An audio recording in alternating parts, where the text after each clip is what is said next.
One of the reasons why people fail to manifest is that they are trying too hard to manifest. That's because they fail to understand what they are truly manifesting, and they also have trouble in knowing if they've done it right or not. This post might help you with both. Ever wondered why all metaphysical and spiritual teachers kept saying everything is within? Think about this simple thing which you might have overlooked. When you successfully manifest any desire, what is the true end result? The manifested desire itself or something else. Let's say you manifested a lot of money, and now you're debt-free. What follows after this equals you feel relief and peace. Manifested a car equals you feel relief and accomplishment.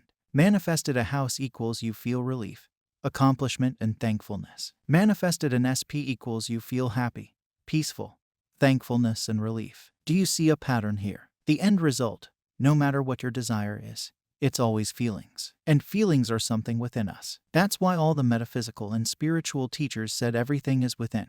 Everything comes from within. So, following that thought pattern, when you think about it, what you're truly manifesting is not your desire, but it's feelings. Feeling is the manifestation. This tiny shift in perception will change the way you look at the manifesting process. How can we use this simple knowledge to our advantage? Each time you do SATs, lullaby, or any technique for that matter, when you have successfully managed to feel relief, peace, thankfulness, accomplishment, logically speaking, you just manifested the end result. You can use this as a sign, feedback mechanism that you did the process perfectly, since you manifested the end result with no effort. So, how long should you continue doing this? When do you know you've done it enough? When the feelings you manifest, after doing your technique, starts feeling natural. What do you naturally do if you've already manifested the end result, and you've reached the natural state of feelings? You just drop it and move on knowing it's done. But what about manifestation in 3D, you ask? Remember, that's not your job.